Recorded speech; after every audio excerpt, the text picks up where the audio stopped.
All right, I'm Jason Whitlock. That's Marcellus Wiley, that dude. Yes, sir.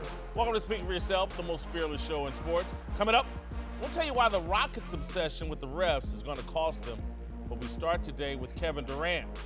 All right, with LeBron James sidelined from the playoffs and distracted by his interest outside of basketball, there's a race to redefine Golden State Warriors star Kevin Durant as the best player on the planet.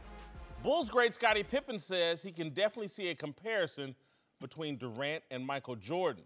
Former player turned NBA analyst Richard Jefferson says Durant is the most unguardable human ever created. Yesterday, Fox Sports Radio host Doug Gottlieb stopped by my dressing room to compare Durant to six-time MVP, six-time champion, and all-time leading scorer Kareem Abdul-Jabbar.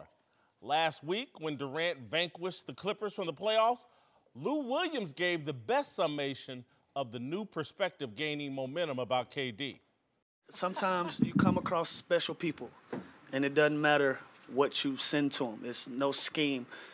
It's no nothing that you can do with special people. He's one of them, and he showed it tonight. He put them guys on his shoulders, and even the game that he came out, he was like, "I'm Kevin Durant. Y'all know who I am," and that's a bold statement to make when you're about to go see some guys that's extremely competitive. And he came out that game, and he said, I can really shoot over these guys, and he did it.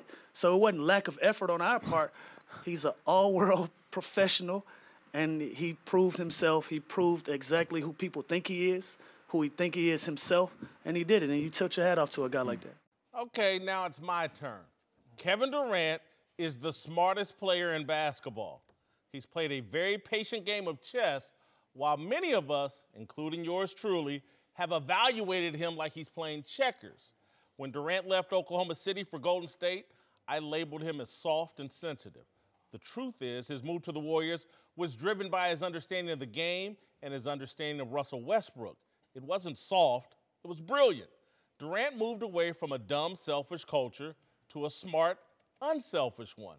It's exactly what he needed at the time. He had to get away from Westbrook's toxic style. Why settle for the second or third best culture? Go for the best.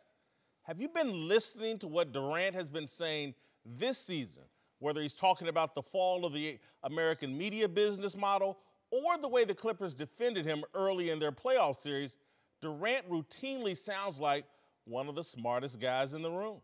We hear David and Goliath a lot growing up, so that story is pretty much prominent in people's minds. So when you put that out there on the court against me, then the ref's gonna give him a little bit more. So when he run up on me like a pit bull, grab me, hold me, I don't mind it. That's how he make his money. That's how he feed his family.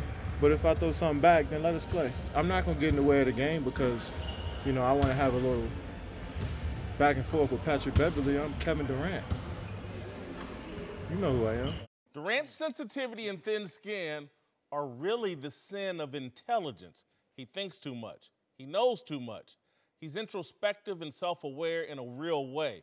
He engages with and responds to his critics because he has a fearless curiosity. Smart people operate outside their bubble because they seek enlightenment.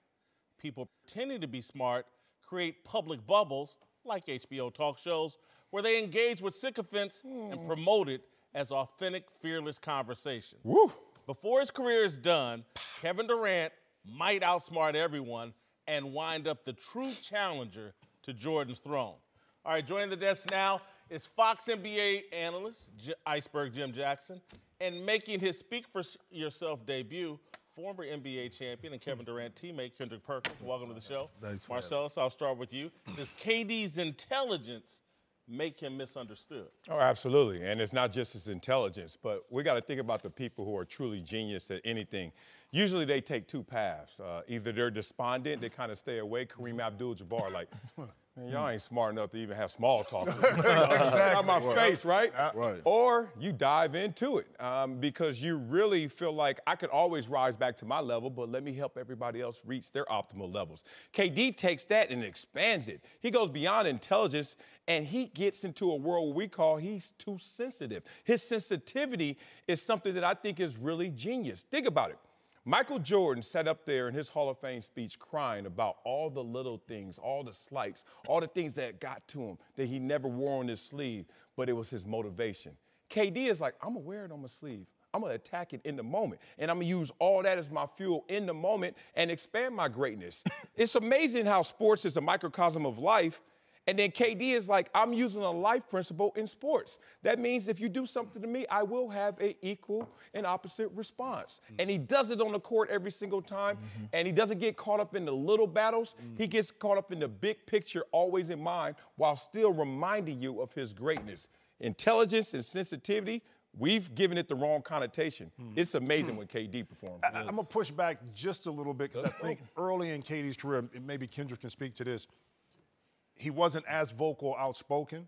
His sensitivity did come out. I don't think it was a direct, precise measure as far as how he's going to control the narrative. I think it was just him. I think he's grown into now being at Golden State a more vocal person. He's always been intelligent, but we haven't seen that side of him to his growth, okay, which is now to where he's at. Let me ask you this, Jim.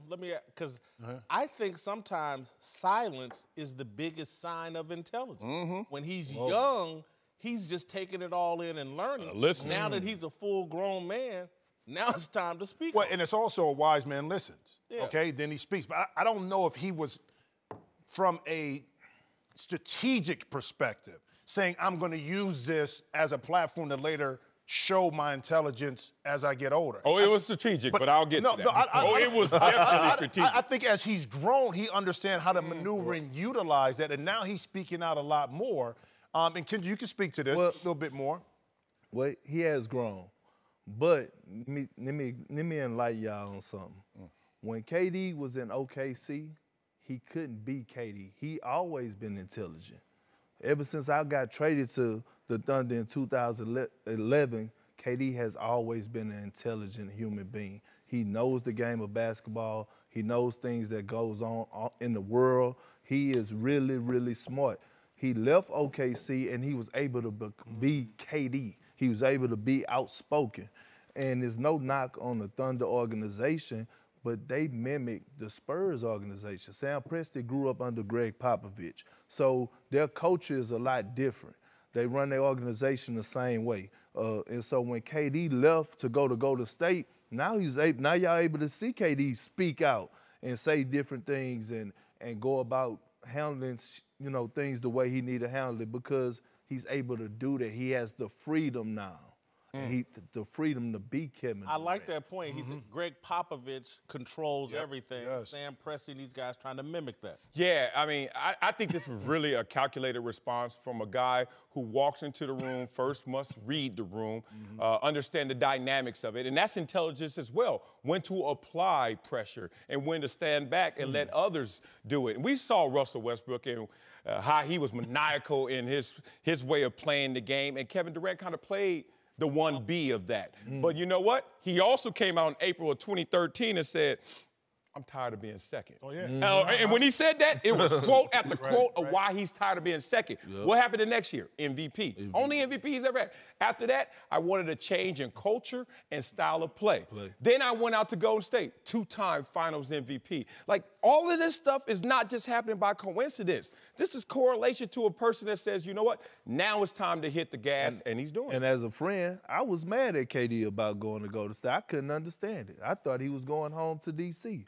And now, what do I know? Yeah. Smart move on his part. But I'm going to say this. I think it's a level of maturity that you reach when you're comfortable being who you are. I don't think early on with KD, despite his intelligence, I don't think he may be as comfortable, even though the culture was what it was in OKC. I think he's grown into where now I can take the bullets a little bit more. I'm more mature now. Once he got to Golden State, that's a whole different animal. And I'll say this, too. He's a man. Intelligence, I think you take a lot of what LeBron did in the league in regards to manipulating the system with things that he did off the court. Look at what KD did with the boardroom. Okay, look what he did in Silicon Valley business-wise. So now he's maneuvering through all of these things, but the blueprint was set by that guy that's now in L.A. Now KD is taking that a little bit more and advancing not only his off-the-court, his on-the-court stuff, but his off-the-court stuff. I'm going to analogize it to my favorite movie, The Godfather. Michael Corleone was supposed to be soft, and you stay out of this, blah, blah, blah. And then all of a sudden it turned out like, oh, damn, he's the real genius in the family. Yeah. That's what I think might be going on here with Kevin Durant. is he is the real genius in the NBA, and he's starting to flex like that. And I agree with you 100%. Enough said. Let's ask this question. Okay. Player 2. Will KD be a real challenger to Jordan's legacy and throne? No. And it's unfortunate. This is not even my take. This is just my assessment of how the barbershop is going to let this roll. And you know how the world barbershop. Yeah, this is how this is going to go. They already slicing KD up. He's not even looked at as a whole person and player like Jordan was. As great. You talk about Michael Jordan, he's a great player. You talk about KD, great scorer. Oh, one of the best shooters all time. They already got him in subcategories. I'm like, that's not fair. And then they slice him up another level. They start talking about his championships and start putting an asterisk by it. This is the Kobe effect. Kobe Bryant won 3 championships with Shaquille O'Neal. And everybody was walking around and said, okay, Kobe, I see you 3-time champion. And then the other side of the fence was like, oh, did you really win 3? And then I thought Kobe was buying into the fact, I got 3. I mean, throw them on the table. And then he won his 4th one. And he acted like it was his first. Then I realized, oh, Kobe listening to them too. So they can slice you, and they doing that to KD right now. Is it really the back-to-back finals MVP 2 times for you, or is it you and Steph, what you got to do when you leave? If he wins another one somewhere else, that's not going to be enough. And I don't think they're giving him proper credit for where he is right now. And they're not giving him proper credit, but to the people who know basketball, they know that KD is an all-around great basketball player. He defends at a high level. He passes the ball at a high level. He rebounds at a high level. I mean, it's nothing really that Kevin Durant cannot do. And to me, I think he's on the verge of being one of the all-time greats. I mean, at the route he's going, listen, everybody say, oh, he went join the Warriors. KD didn't go call the Warriors and say, hey, I want to come over there. No, they recruited Kevin Durant. So that means the Warriors needed Kevin Durant. Kevin Durant didn't need the Warriors. He could have went anywhere. But that's not how the story goes. But I know, but this is how it is, though. Yeah, I get it. Here's the pushback, though. Because Jordan got the 6 rings, and he did it in Chicago, KD got his, and if he gets another one this year in Golden State, like Marcellus says, an asterisk. Even if KD chooses to leave, and let's say he goes somewhere else and wins another 1 or 2 championships, it puts him in that stratosphere, maybe the top 5. Because from a skill perspective, straight skill perspective, no doubt. I mean, it's no one on the planet that touches his skills. No. But that part of it that, okay, those other couple championships were assisted by this, but Jordan did it by himself, Kobe. Now, I think he'll be ahead of Kobe, but I think to catch Michael, you got to start from a fresh slate in regards to kind of winning that in a different manner. It has to be perfection. I just think I'm a journalist, I'm a storyteller. I create narratives. And so if I'm KD, what I think he's thinking, I'm going to get this championship this year. He's not talking about one more championship wherever he goes. He's talking about multiple. 2, maybe 3. Exactly. And so if he somehow gets to 6 like Jordan, and then the extra layer of his story he will turn to is like, because I think he has a chance to catch Kareem Abdul-Jabbar on the all-time scoring list. And so then you start talking about Kareem had the sky hook, the most unstoppable shot. The second most unstoppable thing is the 7-foot KD who can hit you from anywhere on the floor. That his length, and that's why Doug Gottlieb came in comparing him to Kareem, is like, man, these 7-footers, they got a little aloofness to them. And then this unstoppable shot. When this dude, he done took Dirk Nowitzki's one-legged shot to a whole different level. He's unguardable. The most unguardable human being. He hit one in game 1 against Houston. Can I ask you a question from a journalistic perspective? And I say this about time frames. That we're living in a time now, and we're coming off the back end of Michael Jordan, LeBron. So the journalists writing stuff lived in that era. The people that are going to be writing the stories 10, 15 years from now grew up with Kevin Durant and LeBron James. How does that narrative change from their perspective in that conversation? Because you know what I'm saying, you know? Because I think what KD is thinking in his mind, and again, I think he's like Michael Corleone, plays it close to the vest. He keeps LeBron close. He's not adversarial with LeBron, but he's like, we 3-3 now, championships after this year. Right. And I'm getting more, you're not. But see, that's where, right? Hey, don't let this air-conditioned studio fool us, man. Let's go into the hot barbershop. And you've been there a lot lately. I see you tight. My boy Whitlock real tight right now. In the barbershop, they're going to look at Jordan as perfection. He stayed still. He climbed the hill. Everything came to him. He never went on a seek and journey to find it. I agree. You had to do that. Now, LeBron and KD are going to lose because they don't have a perfection story. They have a chasing journey, and you got to add everything up. But with Jordan, you don't even need a calculator. Okay. It's just easy. It's simple. If I'm in that barbershop and people are going to make that argument, and again, I'm not arguing. Jordan, to me, will probably still be the GOAT. Okay. However, the other argument I would make is like, hey, man, Kevin Durant played in an era where there was someone more physically gifted than him. Say it. Michael Jordan did not. Say it. Magic Johnson, Larry Bird were not his equals in talent. Wow. Isaiah Thomas was too small. Michael Jordan had a physical advantage. Yep. Kevin Durant, with playing in the LeBron era, didn't have that physical advantage. And here he is going to end up with more titles potentially than LeBron and maybe more points. He'll have an argument. Somebody gonna look. That'd be $8. Who next? Like if you talk about physical greatness, like that's like Deion Sanders. That doesn't matter. It does, but it's so low on the totem pole in terms of conversation. People gonna say 6 rings. You gonna say, but he was more physically dominant. 6 rings, and it just but got in. that's the old heads in the barbershop. The younger generation who grew up with these guys go give you a totally different perspective because this is how they grew up in the era where it didn't matter if you went to a different team. Those are the guys that are going to be writing the narrative 15, 20 years from now. Yeah, but you're going against the narrative of folklore. But listen, folklore. Will Chamberlain was the greatest, then it was Kareem Abdul-Jabbar, then it was this, because the narrative and the people writing the story changed. No, Jordan has the greatest lead ever because he didn't grow up in social media, didn't play during it, and his warts were suppressed because we weren't conversing about everything he did every single day. Now, that protects him. But 20 years from now, the people that are writing the storylines are the young people that grew up with these guys. They didn't see Jordan play. They don't even know what's there. What they do know is what LeBron did, what Steph did, what Durant did, and they're the ones, they might not even be using pen and paper there. I don't know where, they might be using something else. I don't know. Hey guys, Jason Whitlock here. Thank you for listening to the Speak for Yourself podcast. If you like what you hear, then you should take a minute to check out the Maybe I'm Crazy podcast hosted by the Herd's very own Joy Taylor. On the Maybe I'm Crazy podcast, you'll tap into a different take on the world of sports. Joy will break down all the biggest stories from the NFL, NBA, culture, in and out of sports, and everything in between. So subscribe now for a weekly episode of Maybe I'm Crazy every Tuesday night on your favorite podcast platform. Now back to the show. Time now for a big story from the NBA playoffs, where apparently the Rockets' obsession with the refs runs much deeper than Sunday's loss to the Warriors. Reportedly, the team audited last year's Western Conference Finals and produced a report claiming that they would have won if the refs hadn't made crucial errors in Game 7. Well, things could get more interesting tonight with ESPN's Brian Windhorst tweeting, quote, veteran official Scott Foster has been assigned to the Warriors-Rockets tonight. Chris Paul, James Harden, and the Rockets have a long-running feud with Foster.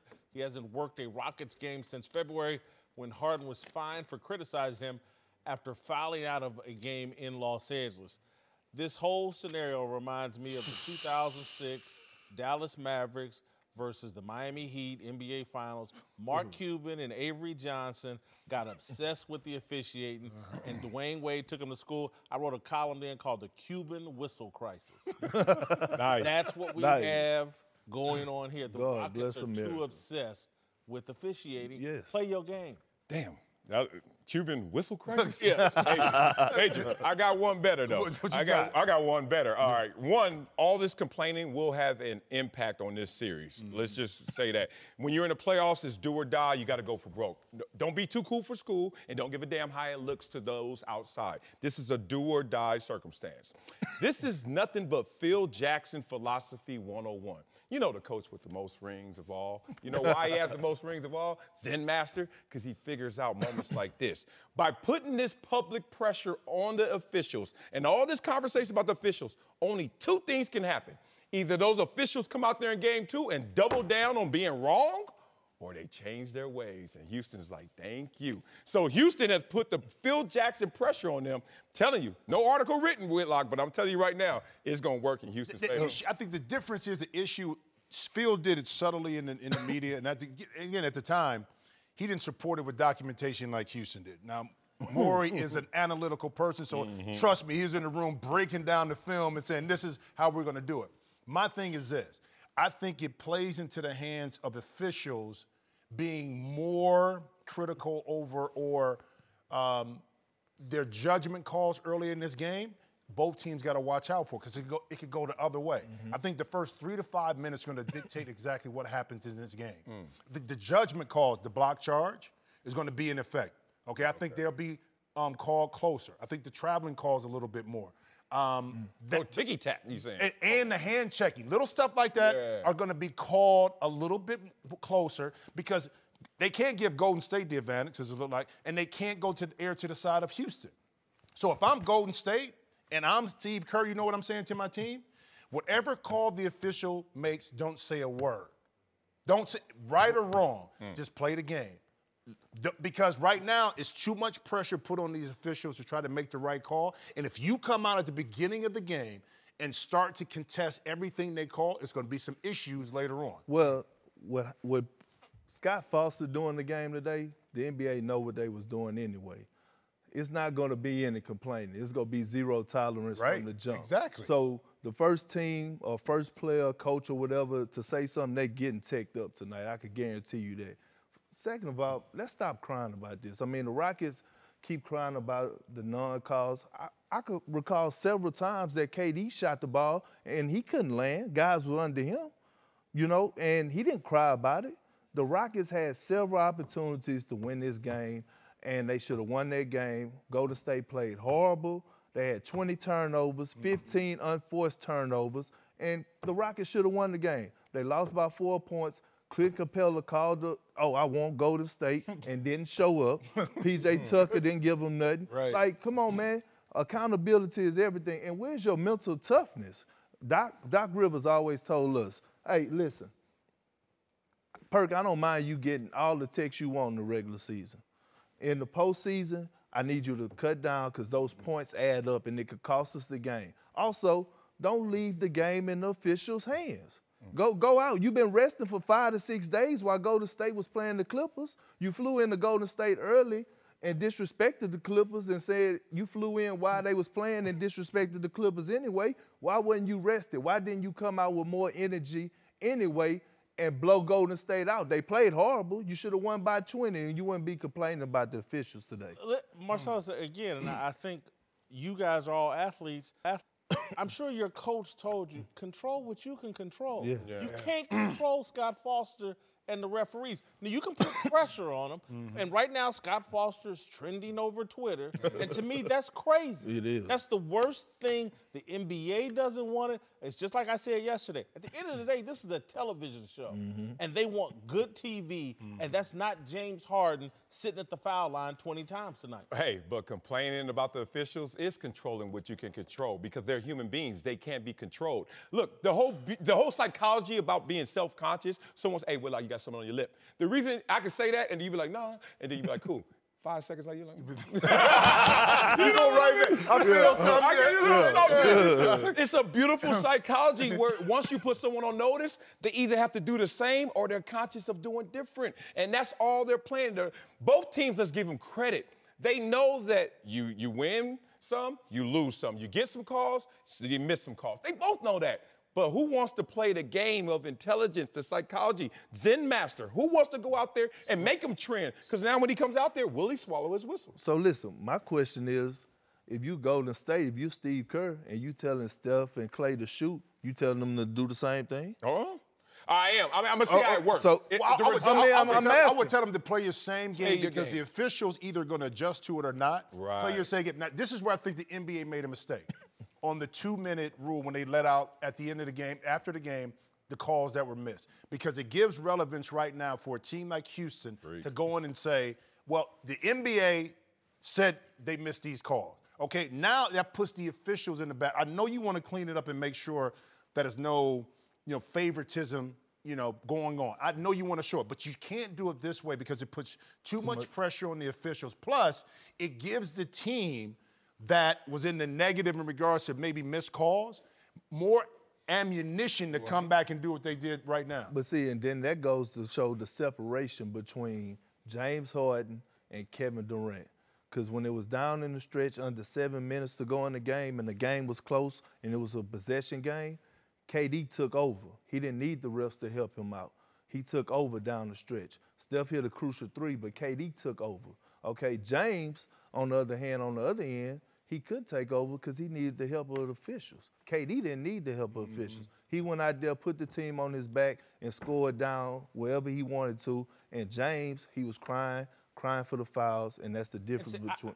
Kendrick, I love your point because what James Harden is screaming is, I know y'all calling me the MVP. I know y'all saying I had the best season, but the reality is I have a referee-dependent game.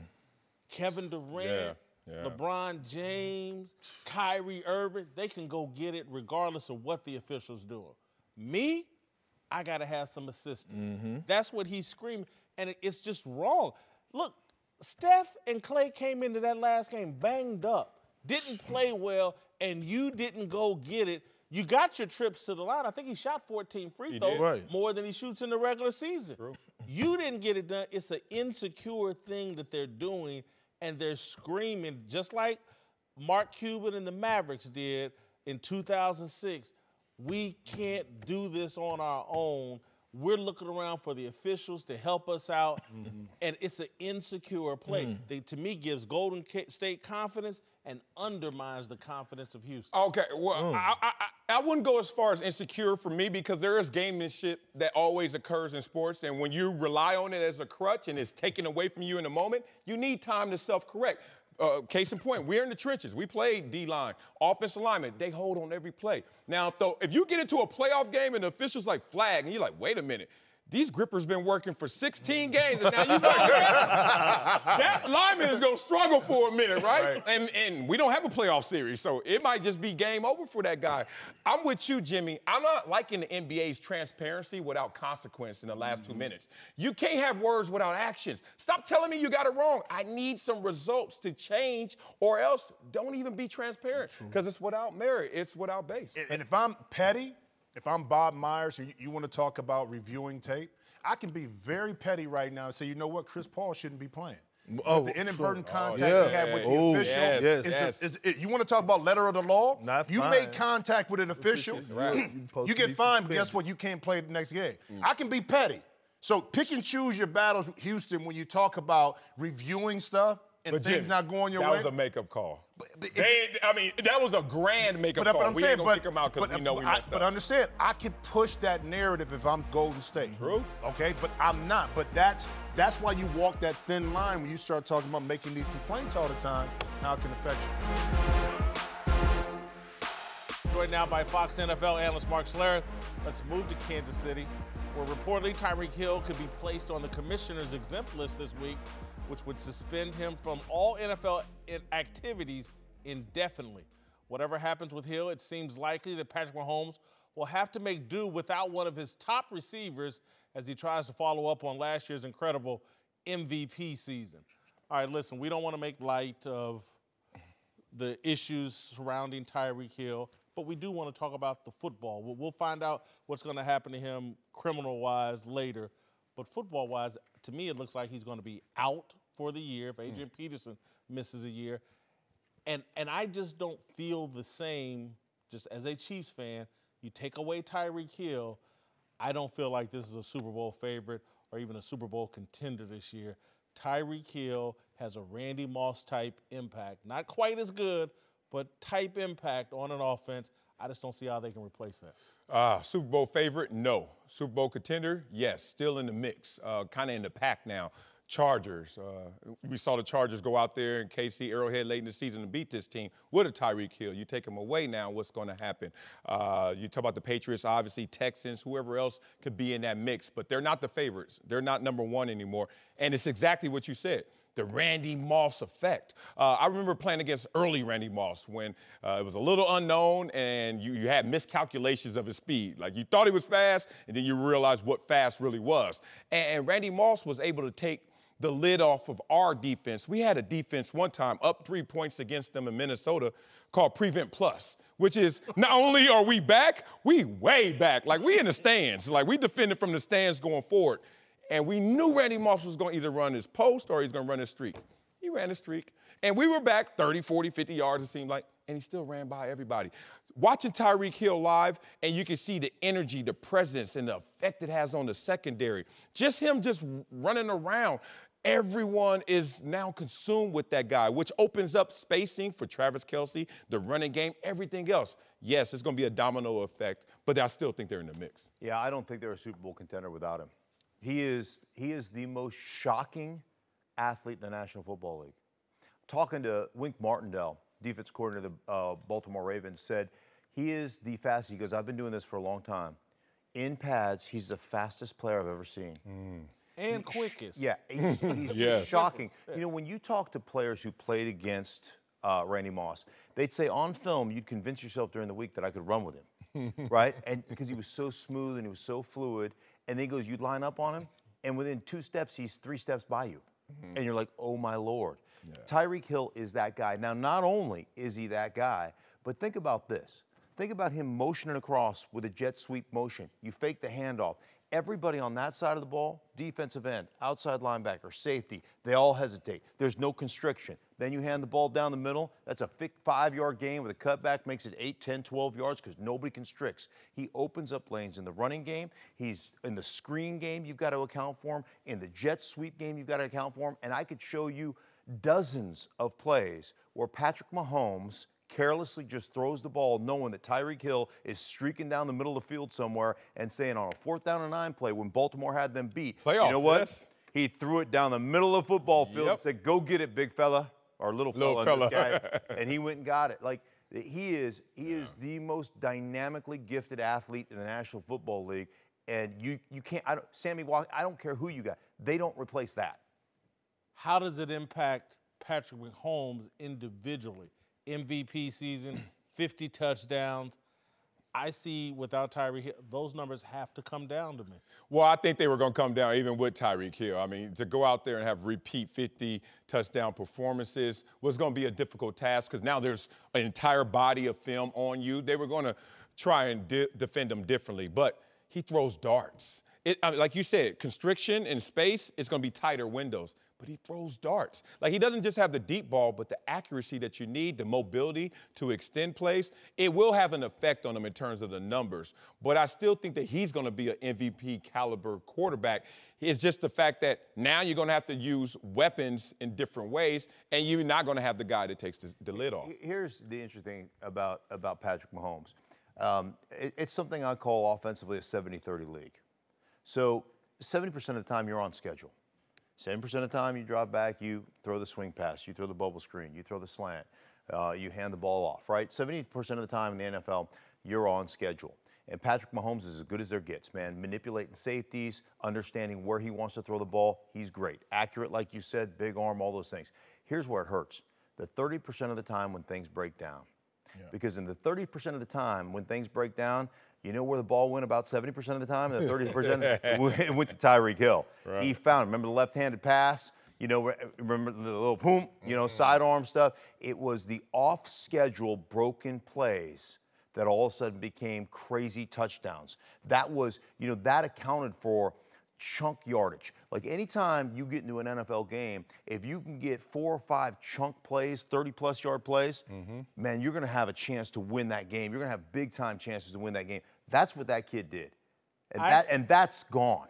I think the other thing is Pat Mahomes' second favorite target, or maybe throws to him the most, is Travis Kelce. No Tyreek Hill. I think there's less room for Travis Kelce to operate over the middle when you take a Tyreek Hill. People aren't really talking about it. I don't think the Chiefs, to me, with the loss of Tyreek Hill and this trouble he's in, the Chiefs have taken a big step back. Oh, I was going to say he's got what I would call it Pepto-Bismol speed. meaning you got to drink Pepto-Bismol because you got diarrhea watching him on film. That's how fast he is for defensive players. So he's got Pepto speed. There's no Tyreek Hill out there. They try to draft McCole Hardman in the second round from Georgia. He's that type of guy to try and replace him. But what no one's talking about is Patrick Mahomes is like Big Ben with a smile. How I lose my running back and my receiver, and I ain't even got a radio show calling him out. Like, he's really in the same place as Big Ben. Jim Jackson's back with us. Yeah. Time to get antisocial. Yeah. Hold on, let me. Darnell got swole over. I gotta unbutton my coat. What's up, Iceberg? Darnell, what's popping on those Twitter streets? Sir, let's get it started with LeBron, who's been pretty active on social media as of late. Last night, he gave a shout-out to some players in the Blazers-Nuggets game for rocking his new Martin-inspired shoes. The only problem was he completely butchered Denver guard Torrey Craig's name, called him Daniel Craig, the famous actor. I called him Jenny Craig. Right. He later went on to delete the tweet and posted a correction with this follow-up saying, wouldn't mind seeing Daniel Craig in them 007 movies as well. Is LeBron dealing with a severe case of FOMO? Wow. You're missing out, huh? He can't live tweet like the rest of us. He was lit last night, boy. He had that drink. He had some wine. You know what I'm saying? Pinky out. That wine is sneaky, huh? That's why we bring it. That's why we bring it. He's like everybody else, me included, addicted to social media and stuff. When stuff goes on in the sports world, you want to tweet out your thoughts. That's real. But it's different levels of addiction. Like, y'all in the back of the center. Like, way in the back. Whitlock and LeBron, y'all be tweeting out. I be sometimes like, I should tweet out that was a crazy play or a call. But I was like, nah. Then I look. Whitlock did. I was like, damn. I was like, I got to get on that game. Hey, look, sometimes it happens. It happened to me. I'm thinking one name and put something else and catch it. Come on, man. And you know the Twitter police go get you. On your head. What? Especially somebody like this that's already bait, tweet bait for Our something. next story, I did one, but nobody caught it yet. Y'all some dummies out there. I did one. It's coming. Yeah, let's sprint over to the track. On Saturday, Houston, Texas high school track star Matthew Bowling. We're going to show the whole race to you. It's only 9.9 seconds. Quick. Broke the national high school record in the 100-meter dash, finishing in 9.98 seconds. First high school runner to break the 10-second mark since Trayvon Bromell in 2013. He even got some traction in the NFL with Rams safety Eric Weddle tweeting, no way that's a white boy. Marcellus, we know you're a big fan. Damn right. What can you tell us about White Lightning? Oh, man, White Lightning has just raised the bar for all white sprinters of all time. This is their Obama. And all black sprinters. What? No, yeah, he's the fastest dude in all conditions, which is an asterisk, but still it counts. He the fastest dude that ever been in high school. Y'all hear me? That's crazy. Y'all hear me? And he's white, so that's their Obama right now. Like, he's the first. Like, he is the one. And I respect him so much. I'm a big fan of him. My boy put me on to him a couple weeks ago, and I've been watching him.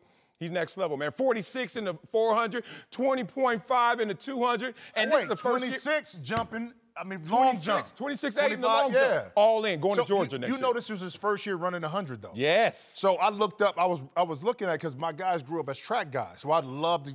Used to love to go to track meets, right?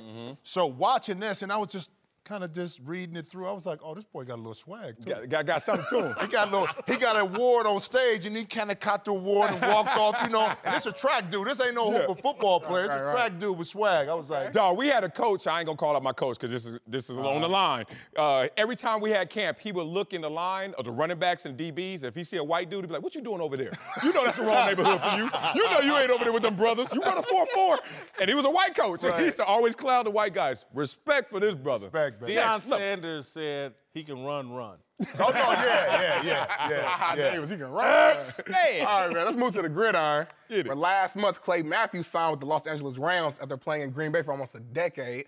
Well, the Packers didn't waste any time in handing out the 6-time Pro Bowler's number to another player. The Packers tweeted out a picture of their first-round draft pick, Rashawn Gary, wearing the number 52 to congratulate him. Well, Clay was quick to comment on the post by saying, quote, "The body's not even cold yet." Did the Packers do Clay dirty here? Nah. No. I mean, obviously they just told you ain't getting in the Hall of Fame and retiring your jersey. Oh, I don't think they're saying that. You don't think they're saying that? Well, they ain't retiring his jersey. They don't get it. Yes, I think they got a first-round draft pick that likes that number, And I think Clay Matthews is actually joking. He ain't got no problem with it. No, he ain't have a problem with it, but they also saying we ain't got a problem giving your number out. like they don't give your number out if it's even like we gonna retire this. They probably put him in a ring of honor, of course, as he deserves. Right. But they giving Wait, when Brett left, did somebody get number 4 right away? Oh, good question. I doubt that. I don't think so. Has anybody wanted it? The kicker Mason Crosby, was he number 4? I can't remember. What? I don't know. Yeah. That'll solve that question right there. But admit it, everybody. He ain't Brett Favre. But I'm just saying. Jimmy, every time you leave a team, you look immediately, hey, what they doing with that number? Mine got spent around 12 times. They sharing your number. Yeah, let's get back to some hoops. Okay. Where it's no secret that Kevin Durant is a free agent this summer. And while I'm sure he'll get many tempting offers, Golden State seems to have a tasty edge. In an article with GQ, Warriors fan and celebrity chef Guy Fieri explained how important it is to keep KD in the Bay, even going as far as cooking a man dinner. He said, quote, "You tell me what I can do. Tell me if I need to flex my food muscles and make it happen." Guys, what meal will persuade you to stay? Man. My mama's pizza casserole. It's one of the greatest dishes in the world. Pizza casserole? It's one of the greatest deals in the world. I ain't never heard of that. That's brand new. That's next level. My mama tacos with ketchup on it and that orange grease hitting that elbow coming down. Let me get a 10-piece, mama, all day. Ain't no food making me say I want that money green salad. You give me that might be a different conversation. Hey, give me another one. I'll take one. Money green salad. That's Well, so look, good. my mother will be here for Mother's Day. I'm not going to invite Oh, you come over on, man. when I we didn't had a say I pizza wasn't going to casserole. enjoy it. You don't want it. You want that money. All right, time now for Darnell's question of the day. Take it away. All right, guys, as we all heard, sadly yesterday, legendary film director John Singleton passed away. Our condolences obviously goes out to all his loved ones and friends and family. And we know John's had a lot of great movies, but one that he's probably most famous for is Boys in the Hood. Man. So I wanted to ask, what do you remember most from the movie? Let me first say respect to him and the family. I've known him since college. Just talked to him a few weeks ago. My condolences. But let me say, that movie was the best portrayal of the neighborhood life because it showed the illnesses, not just the symptoms. Everybody got caught up in the violence and the drugs and the gangs, the poverty. He showed the broken family. Yeah. He showed the guy who's aspirational through his books, aspirational through his game on the football field, and somebody who's just running the hood, being the big brother who just got out. All these real elements. Like before, it was a lot of it being production, and it was just a little too glossy. That was the first real look of how it was in the hood. One of the favorite scenes for me, I'm gonna be honest, was when right after Ricky got shot. So Trey is back. He's in his bedroom, he got blood on his pants and his shirt, and he pulls out the gun and loads it up. So he's walking out like he's gonna go do something. There's Furious, his father, which is Larry Fishburne, standing right there. So what you gonna do? You go out and shoot somebody? So if you go shoot somebody, shoot me. Then he looked at him like, give me the gun. Give me the gun. Yeah. Authoritative, but soon as Trey gave it to him, as a strong father, he gave him a hug. Because he knew at that point his son was going through something. He was trying to do something that was out of his element, and it was him as a father that needed to control that situation. Love it. Furious Styles is what I remember from the movie as well. He reminded me of my own father. My father was a good-looking, smooth guy. But he also, me and my father we had confrontations. Right. We had big, and my father was always right, but it would take me years to figure it out. And I didn't have the violent confrontation about where I'm going. But my father had a problem with one of my very best friends. Yeah. And we went toe to toe. And I always disobeyed my father until my friend had me waiting outside of a crack house. And I was like, this is what my father's talking about. As soon as I got this dude home, we ain't never been in the same car since. And I was like, this is what my father's talking about. So that's what the movie sticks to me. Before we ask you, too, one of my favorite scenes, too, was Nia Long running down the street. She was sweaty. She was jogging in the neighborhood. I was like, man, I got to get to L.A. Oh, how about with him and Regina King, Doughboy, sitting in there? You better go to the store with that. That was my favorite part. Oh, man. My favorite part is kind of following the scene you were saying when he walked in with the guns. Right after that, I believe, when he snuck out. And he was with his homeboys in the car. He was on the way to do something he didn't need to be doing. And I think his father's thoughts came in his head. He's like, let me out. Let me out the car. Let me out. And that's why it always stuck to me. Can't we go somewhere without y'all always fighting and shooting? Oh, what? What? When they was on the street right there? Right. Whitlock and Wiley, Mark Schlereth is back with us. Let's talk some more NFL, sponsored by Toyota. Let's go places. Let's move to Josh Rosen, who is going to Miami after being shipped out of Arizona to make room for Kyler Murray. According to a report, there was actually a chance the Cardinals were going to keep Rosen, and he says that he absolutely would have competed for the starting job if they had given him the chance. Look, I think Arizona made a clear mistake here. Troy Aikman, the Cowboys had Troy Aikman, drafted Steve Walsh #1 in the supplemental draft. There's been other examples of 2 quarterbacks in their prime on teams, and you wait and trade them and flip them for far more than a 2nd and 5th. They should have held on to Josh Rosen and traded him when someone got hurt during the season or during training camp or this summer, rather than panicking and moving him now. Yeah, that's one way to play it. I would have played it exactly how Arizona did, though. This is a position that's not a rotational position. So once we designate our guy, the other guy's just sitting there, maybe a couple plays, wildcat here or there, something random, but not even these 2 type of quarterbacks. I wouldn't see them playing much. So if you think about it, how does Josh Rosen increase his value? He was the 35th ranked quarterback of 35 qualified quarterbacks last year. He's not going to beat out the guy you're rooting for in Kyler Murray, who you just drafted #1 overall. So I think they got as much as they could and also kept it clean in that meeting room for Kyler Murray to flourish. Yeah, I think there's a couple of things here. You could keep him, certainly, and hope that somebody gets hurt. But the style of offense that you're going to play now with Kyler Murray and with Cliff Kingsbury, I just don't know that he fits in that style of offense. And listen, there's nothing wrong with the kid. He's a smart kid. He's an articulate kid. I've met with him several times. He was playing for a really bad football team in Arizona. And sometimes the best thing you can do is rip off the Band-Aid. You're going in a different direction. Give the kid another chance. Sometimes that resonates best in the locker room other than holding the kid down and holding him for ransom, because it makes you look at the organization going, really, this is what you're going to do to the kid? You just drafted him 10 overall. You already fired a coach that we actually liked, but you didn't give him much of a chance. I think it's good just to get him out of the building and say, we went in a different direction, and we're moving forward. Eagles held on to Sam Bradford and drafted Carson Wentz, traded Sam Bradford after I think the Vikings had problems, got a first-round pick for. Again, I go back to Steve Walsh. The Cowboys in '90, I think, flipped him for a 1st, 2nd, and 3rd-round pick. I don't think they should have been in a rush to get rid of Josh Rosen. Well, that serves the Dolphins and Josh Rosen more than it does the Arizona Cardinals. But the flashes from Sam Bradford were brighter and more extensive than Josh Rosen last year, and he wouldn't have opportunity to go forward to show you that again because of the offense and the style of play. So whatever you thought of Josh Rosen last year, which by the numbers was the worst quarterback that qualified, how could he make it any better? I think 2nd round is about as high as it's going to get. Yeah, I think it would. Well, I think you make a good point about holding on. If somebody is desperate, maybe you get more, but you don't get more this year. You get more next draft. You get more, and they're a football team. Having called 5 of their games, they were awful.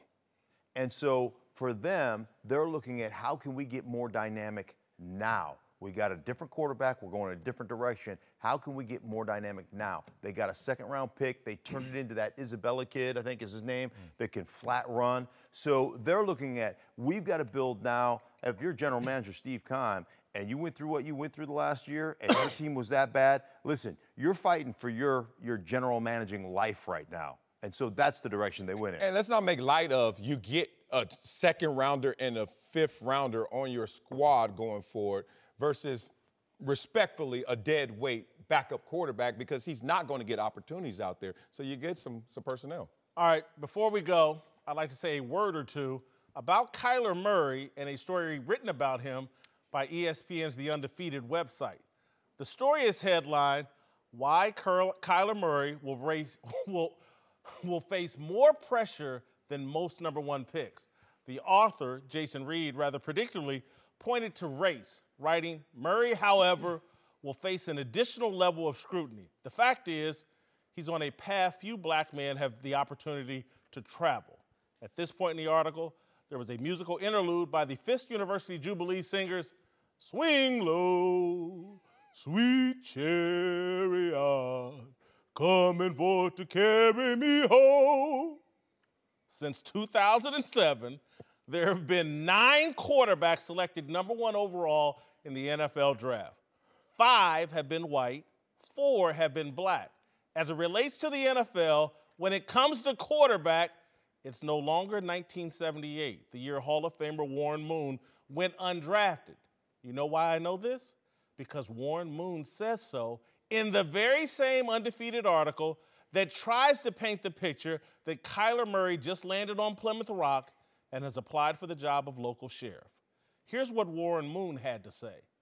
There's no question that there's still racism out there, and no matter what he does, it won't be good enough for some people. But that's really more outside of the game. At this point, that's really more with some people in the media. The people inside the game, the ones actually making the decisions, will see how he plays, how he leads, and reach their conclusions. Let me translate that for you. There's more bigotry in the media than in the NFL. There's an unnatural, illogical, and unhealthy obsession with race in modern American media. Social media rewards divisive race baiting, and the mainstream media are addicted to social media rewards. If the media behave properly, here's the gist of an accurate story on Kyler Murray and race. Kyler Murray's rise to #1 signals the golden era of black quarterbacks. Murray is a symbol of an amazing American progress, at least in the NFL. Things are getting better. The Arizona Cardinals ditched a 22-year-old white quarterback they traded up to get 1 year ago to select a 5'10" black one-year college starter. The mainstream media are constantly colluding with Silicon Valley's social media companies to stir racial division. I'm not suggesting a conspiracy. I'm acknowledging an obvious fact. The easiest path to social media relevance is racial demagoguery, and no group craves social media relevance more than members of the American media. The media are rabbits chasing the Northern California race-baiting carrot.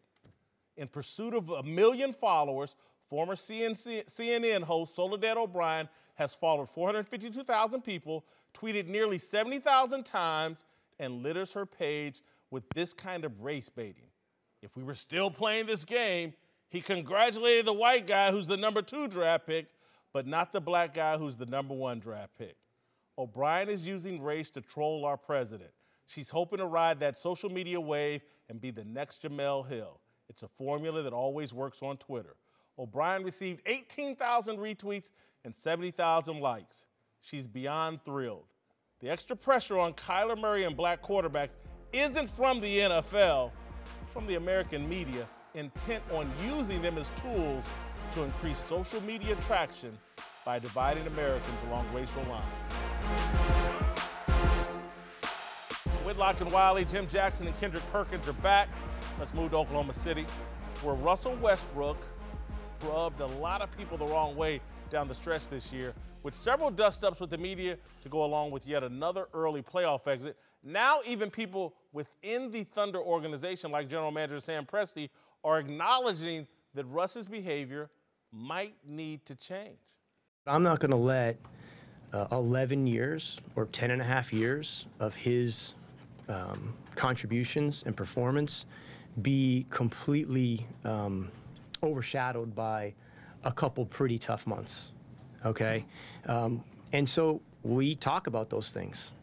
And as the leader of the team and the face of the franchise, as you said, we'll have those conversations. So yeah, would we prefer if he handled a few things differently? Sure, we've talked about that. I like this coming from OKC. They're being transparent that Russ needs to make some adjustments. I like it, but I'm not that confident that Russ can change. I think it's hard. He's 30 years old.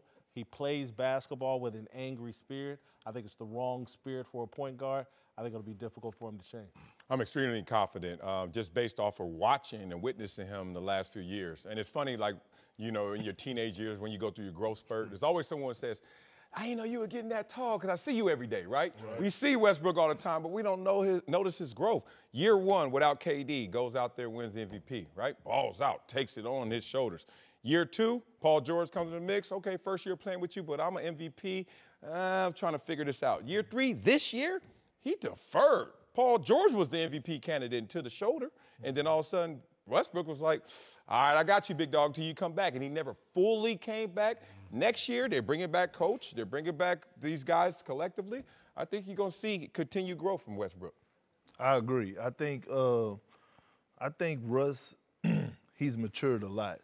I mean, from when I was playing with him, I mean, literally, it's been like 0 to 100. The way he's getting guys involved, I'm watching his communication skill on the court. He's not hanging his head after bad plays anymore. I mean, Russ is who he is for us with the media.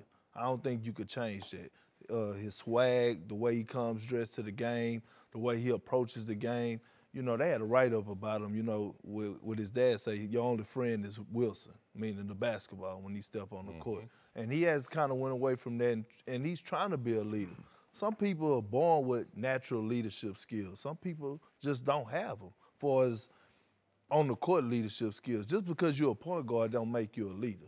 You know what I mean? So at the end of the day, Russ is who he is. But I have seen him mature over the last couple of years, but he is who he is, you know, and I don't think, you know, it's too much you can really do about it besides, you know, like I said, you have to make a change. Russ have to respect you. I think you have to make a change, and you know, I think it got to be another voice in the locker room. Change it, coach.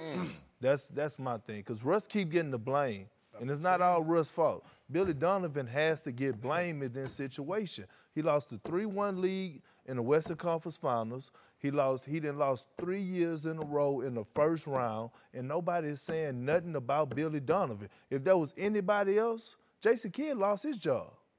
And he was winning in Milwaukee. We're doing a pretty good job. I mean, come on. I mean, how many chances do we get? But nobody. I turn on my TV every day and watch sports and watch things about basketball. Nobody says nothing about Billy Donovan. Jim Jackson does. I do. Okay. I do. And I'm going to take it two ways. If I'm GM hat, if I'm Sam Presti, I understand that I can push, but I can push so hard because here's our friend, the face of the franchise. Without a Westbrook, OKC is totally different. Even if you have a Paul George, okay? Right.